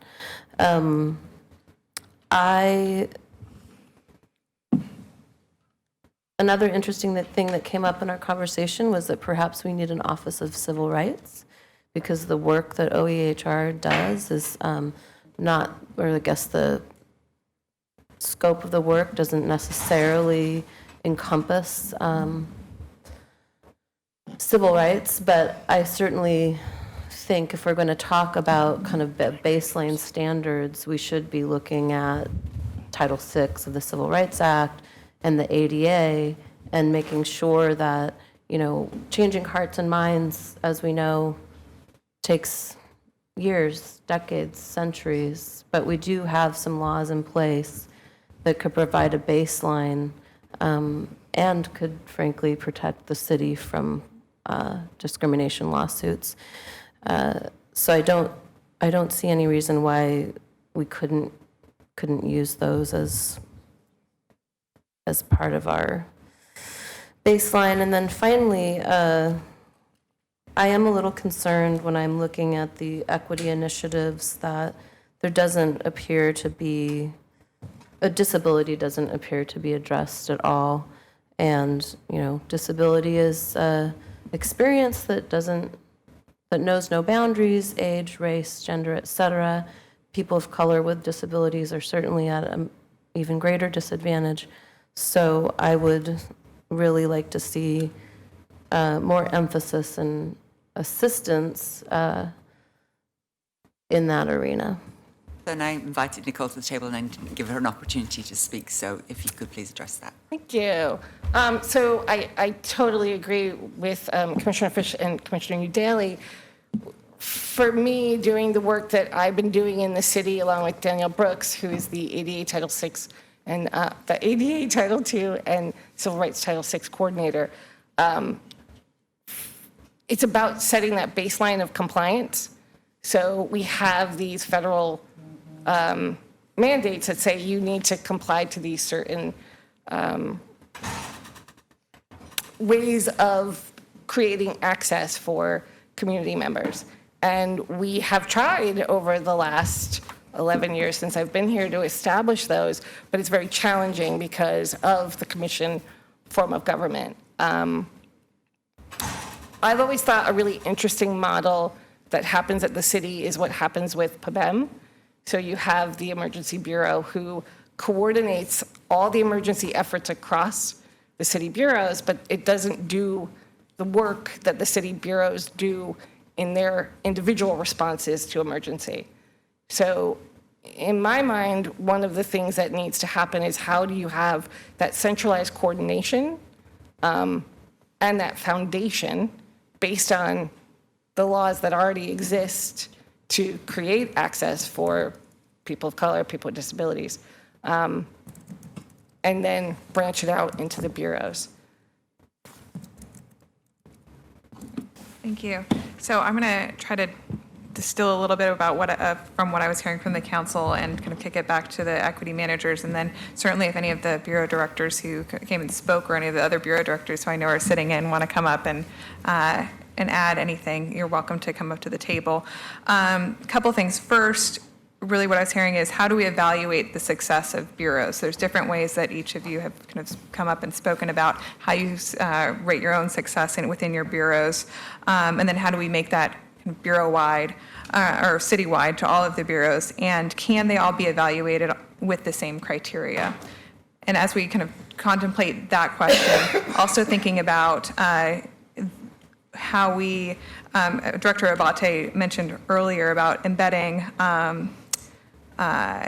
equity managers within the bureaus and whether they report to the director of the bureau or whether they report to OEHR. And he talked about whether that's watchdog versus collaborator. So if you can kind of speak to any of you, I'll leave it open, kind of first evaluating, getting in the data that we want and figuring out how do we evaluate all the bureaus? Are all the bureaus different? Can council have, one uniform set of goals, or do we need unique goals for each bureau? And then can we achieve that with a combination, or how do we address that with staffing? So leave it to you. So I think that there are pieces of this that actually exist, and so there is a logic frame that actually supports the equity roadmap. And it is a developmental continuum of equity efforts within the city. It's broken up into culture, work, and people, and essentially sets developmental standards from being exclusive to being a multicultural, anti-racist, inclusive organization. And this developmental spectrum is actually the questions that are in the roadmap map back to this spectrum. And it's something that actually can be used to evaluate the progress, not only where people are, but where they should be going. And I think that that's actually really helpful to understand in the big picture of things. This isn't just sort of this one slice of time, all that we ever have. And I say that too because the work that we're doing is unprecedented in so many different ways. And so to create standards, well, I actually agree, civil rights, ADA, those are like baseline standards that we as a city absolutely must be doing. Beyond that, though, we have things, so we have the how and the what. The how piece is actually much more complicated because this is the culture shift, right? And so we've been struggling with this at BPS through the Climate Action Plan.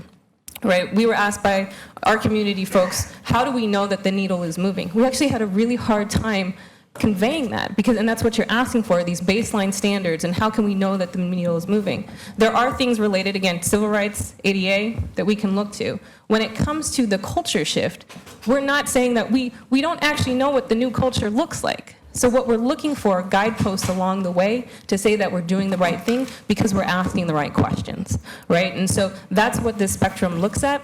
And then what we've developed inside our bureau is actually the list of questions. How are we going to incorporate that into our work? So to Mayor Wheeler's comment, I think what we're looking for is the opportunity to say, hey, there's really great thinking around this. We totally agree. There needs to be a high-level strategy. There needs to be that connection between the office and commissioners. To me, in our form of government, it's top-down. If you buy in, everyone else will buy in. They have to, right? And so what's that relationship that exists, and how deep does that go between OEHR and commissioners' offices? So what I was started and didn't say is, what we're looking for is that collaborative relationship to be able to look at these things that we're developing because we need them for our bureaus. How can they then be filtered through OEHR to then benefit the rest of the city? And just quickly, I would also suggest that there are already overall goals and strategies that council has approved and blessed that are on posters all around the city. So the equity plans are driving to the achievement of those goals through the use of those strategies outlined in that document and your resolution, as well as the Bureau equity plans. And so you have every right, and I would hope desire, to challenge and ask your Bureau directors, where are they on meeting those goals by using the strategies that you've already approved through the use of the equity tools and the equity plans that have been approved by the bureaus. If I could just add to that before the chief speaks, it seems to me that should be more of an automatic process. It seems to me that there should be. It seems to me that there should be a regular reporting back of progress towards those plans. Mm-hmm.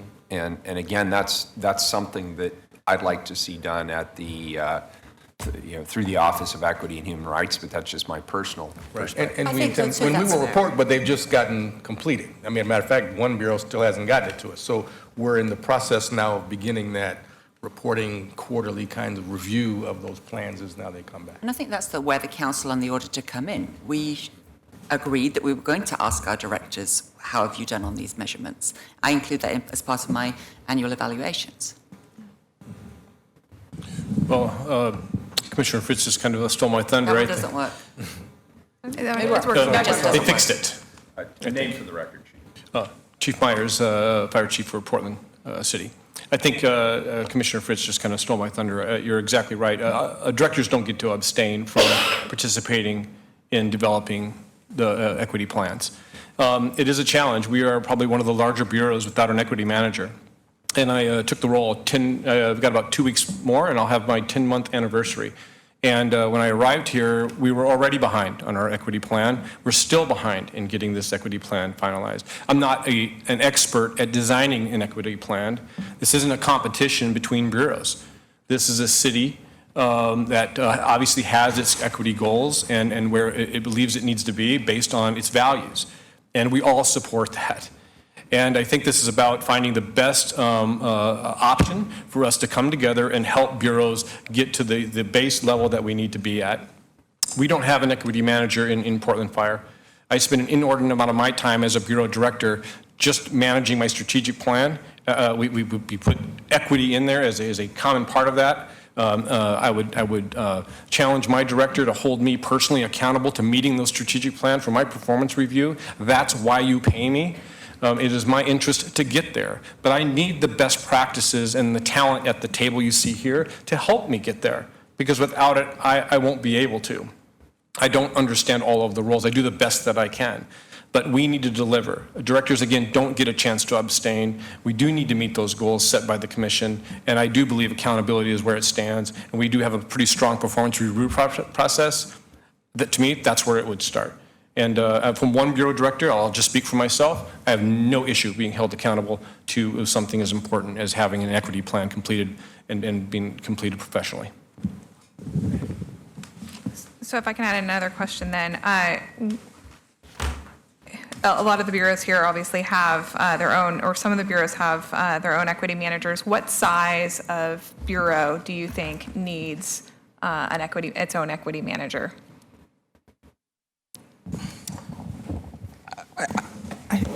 That is hard to answer, because when you look at the need, I think we should look first at the need and the complexity of the bureau. Our bureau is not as large as PBOT or POCS, but their functions are different.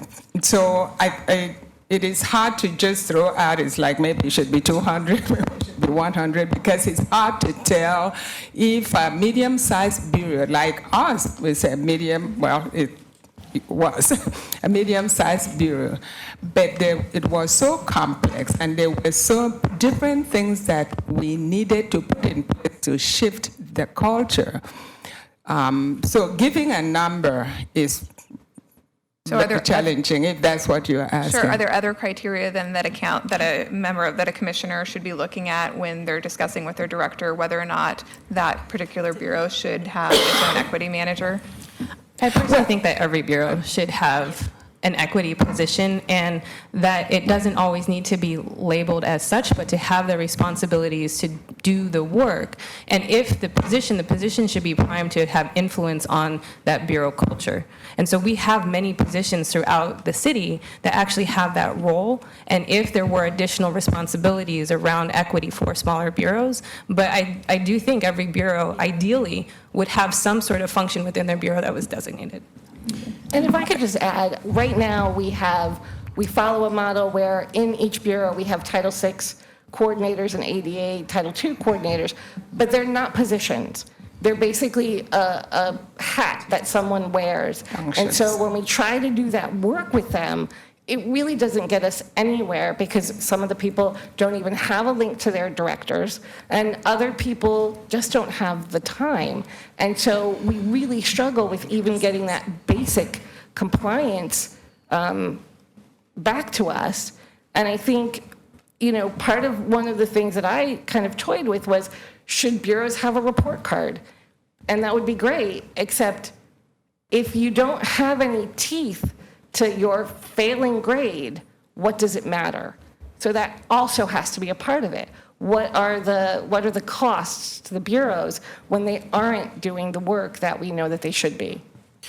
I've worked in small bureaus and I've worked in large bureaus, and I agree with Desiree. It clearly should be a defined duty, and in smaller bureaus you have the benefit because communication, depending upon the bureau. I mean, ONI was tough because you had staff out in the community, and that always make a challenge. But when I was at the Housing Bureau, the communication was easier because you had a smaller group. In large bureaus, you know, I have a team, and that team, you know, back to the outcomes, Desiree talked about sort of the culture and embedding that equity principles within that organization and seeing movement along that. But I think there also is equity in our work, and she talked about the Climate Action Plan. And I'm working with the Urban Forestry Commission and our urban forestry around what does equity look like in terms of urban forestry. So I'm supportive of Dante's ask for the liaisons in his small bureaus because, as Nicole said, some bureaus just right now, because of the institutional practice, they don't have people that know how to do this work. And so if you're asking that bureau to do that work and there's really nobody in there that has it, they need to have that resource to be able to go to. So we only have about 5 minutes left. I don't know if there's any other questions from the council. Well, I just want to make a comment because this has been a fantastic discussion, and I actually appreciate everyone around the table. We don't often have work sessions that are this interactive and unscripted, and it actually makes it much more valuable. I've heard some concerns about publicizing citywide goals, and I think annually, whatever event we choose to do that, we need to just restate what are the citywide goals, what are some of the principles. You know, I've been on the council since 2008. We're having discussions about the future of our city where a whole group of people moved into our city and don't know why we have an urban growth boundary. I mean, we have to constantly remind people about our history and why we're doing things, and then what's the context. So that's number one.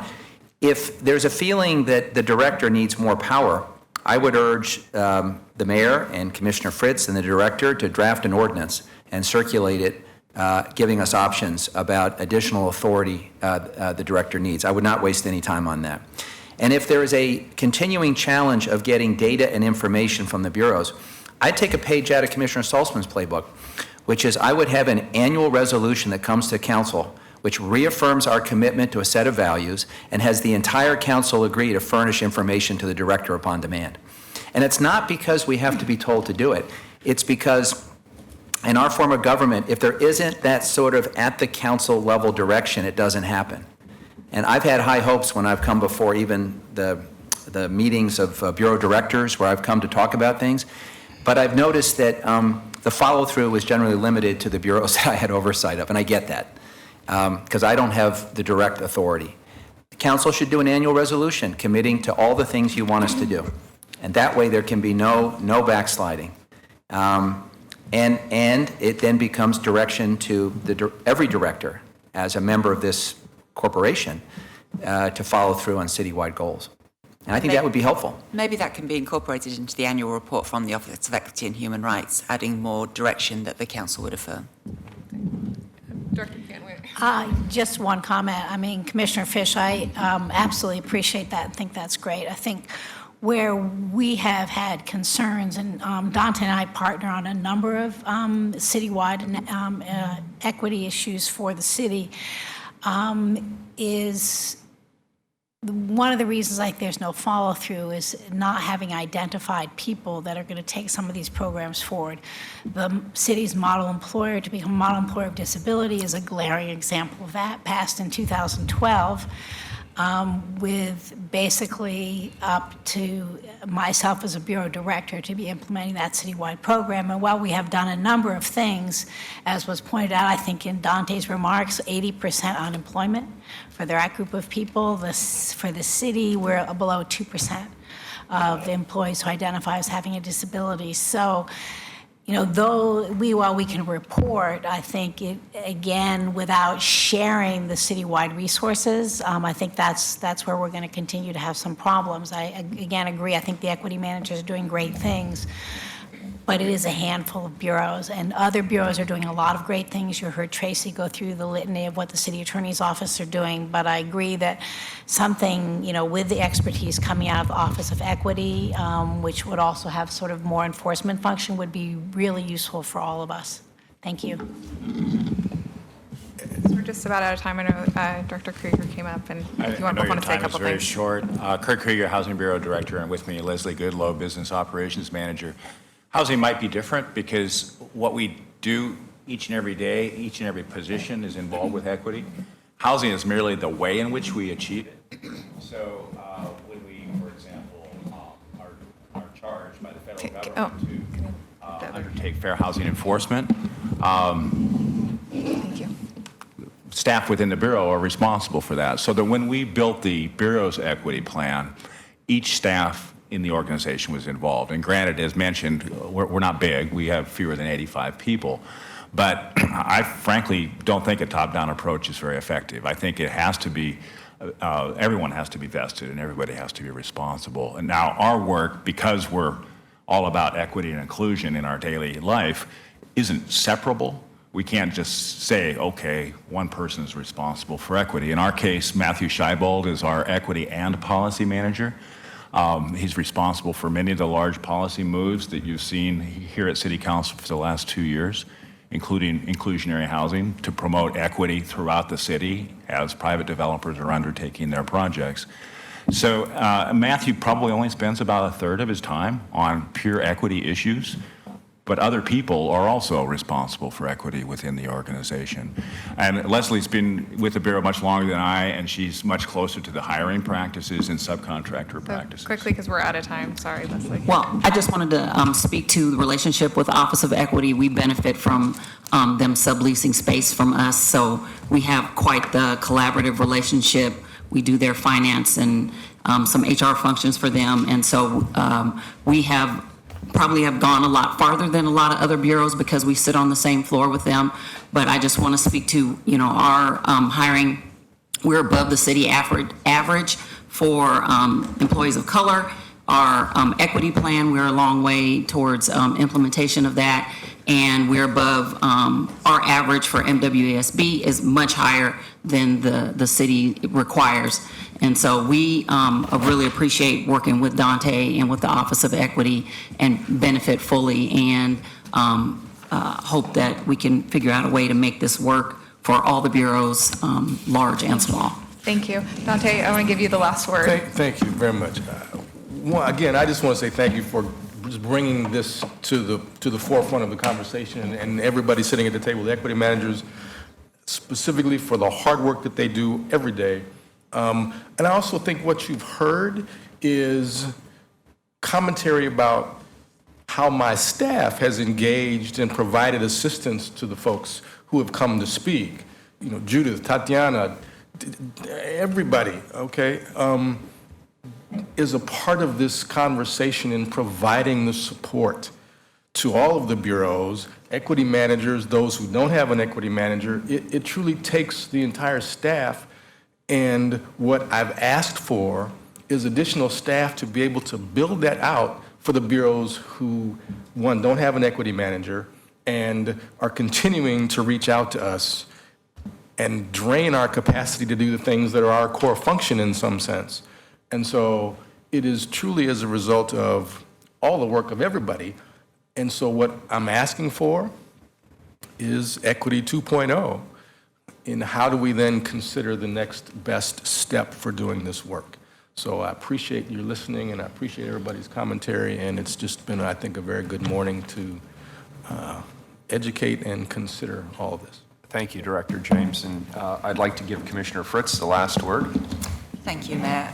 I'm feeling very happy and also very challenged. Happy because what we're talking about is not whether the equity work should continue, but how should it continue. And I'm challenged and grateful to have the third mayor that I've worked with who clearly is committed to this work, who is going to put resources and his own time into making sure that we do take it to the next level. So thank you very much, everybody, for participating. Thank you all. We are adjourned. Folks, I just want to let you folks. They're on it. I have a report. I know. That's why I use the example of this wire. These are wireless. How are you?